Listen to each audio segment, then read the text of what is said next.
या योजनांचा लाभ देखील घेत आहेत, पण सातारा जिल्ह्यातील अनेक गावांना इतर अनेक समस्यांचा सामना करावा लागतोय आणि त्या समस्या नेमक्या कोणत्या आहेत आणि त्या समस्या सोडवल्या का जात नाहीत याचा वाई तालुक्यातील अभेपुरी गावातून आढावा घेतलाय आमचे प्रतिनिधी अजित मांढरे यांनी।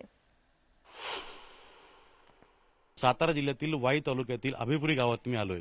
आपण वरती आता एक बोर्ड पाहिलाच, इथे चावडी आहे। मुख्य म्हणजे गाव जेव्हा असतं त्या गावामध्ये विशेष करून या संपूर्ण पट्ट्यामध्ये वाई तालुक्यामध्ये चावडी हा प्रकार जो असतो हा गावकरी तिथे एकत्र जमतात आणि सकाळ संध्याकाळ किंवा दुपारी जेव्हा केव्हा त्यांना वेळ मिळेल तेव्हा मोठ्या संख्येने त्या चावडीवर जमतात आणि तिथे त्यांच्या सुखदुःख शेअर करत असतात किंवा त्यांच्याकडे काय माहिती आहे गप्पा मारत असतात।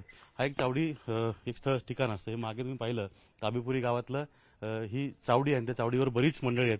आपण त्यांच्याकडून जाणून घेणार आहोत की कशा पद्धतीनं त्यांच्या गावात विकासाची गंगा आली आहे का, त्यांच्या गावात किती विकास झालाय, त्यांच्या अपेक्षा पूर्ण झालेल्या आहेत का, आपलं गाव आणि गावामध्ये साधारणपणे विकास किती झालेला आहे किंवा जो झालाय तो समाधानकारक आहे का। गावामध्ये विकास 50% विकास झालेला आहे। रस्ते वगैरे डांबरी रोड वगैरे झालेले आहेत, ग्रामपंचायत इमारत झालेली आहे। फक्त गावात आता आवश्यकता म्हणजे जी चावडी आहे ते चावडीचं डेव्हलपमेंट व्हायला पाहिजे आणि शेत रस्त्यातला बऱ्याचशा अडचणी आहेत, त्यामुळे त्यासाठी काहीतरी नियोजनबद्ध असा काहीतरी पर्याय निवडला पाहिजे आणि शेत रस्ते झाले म्हणजे गावात बरंच वाहतुकीच्या दृष्टीने सोयी होणार आहे। कित्येक वर्षापासून पाण्याची समस्या आणि त्यावरती वेगवेगळ्या पद्धतीने मात केली जाते। काही वर्षात प्रश्न सुटतो, काही वर्षांचा नंतर पुन्हा येतो।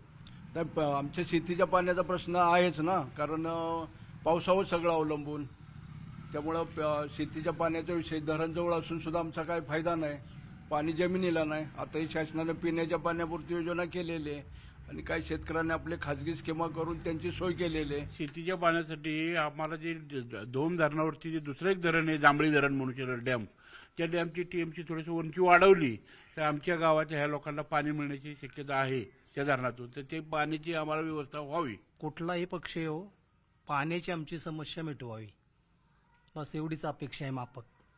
गावात आता मुख्य समस्या तीच राहिली, इतर समस्या आहेत।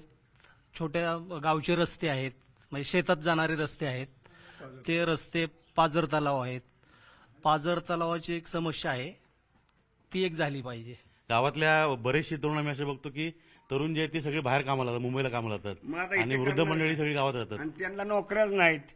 आज करतात आपली कामं, माताडीची ह्याची कुठली बी कामं, ड्रायव्हरची यांची, एवढी शाळा शिकून मग काय फायदा आहे। एक सरकारनं आणणारे आता येणारे मुलांची काळजी घ्यावी, शिकलेली मुलं भरपूर आहेत, नोकऱ्या नाहीत आणि मागाशी वर्गांची लागत पोरं, आपल्या मराठ्यांची पोरं का लागत नाहीत एवढी समस्या। गावात शेती आहे, हो, शेतीला पाणी नाही, पाण्यापासून वंचित आता बसले टाळ्या वाजवत, पाऊस पडला तर नाही पडलं तर गेलं पीक, काय करणार माणसं, वर मेघराजाची वाट बघणार, आणखी काय समस्या सांगणार आम्ही मग, तुम्ही काय सांगाल। आणि एक ती आपली स्मशानभूमी तिथे नीट काम नाही केलेलं सरकारने, कोणी येणार आपलं काहीतरी त्याच्यात लावतो, बाकीच्या गावांना कसं झालं स्मशानभूमी, तिथे व्यवस्था नाही, जागा मस्त गावानं रोड दिलाय करून सगळं दिले, येतो पोडार येतो करतो जातो निघून, प्रत्येक पोडाच्यात नारळ फडतो जातात निघून उद्घाटन करून नुसतं आश्वासन देऊन। तुम्ही काय सांगाल, कुठली समस्या तुम्हाला काय नाही गावात आता मला म्हणता एवढ्या निवडणुका होतात ना, निवडणुकानुसार नावाला होतात, अभेपुरी गावात म्हणजे एकाला सुद्धा घुसखोर आलेलं नाही, 30-35 वर्ष आधी हीच बॉम्ब चालली गावात।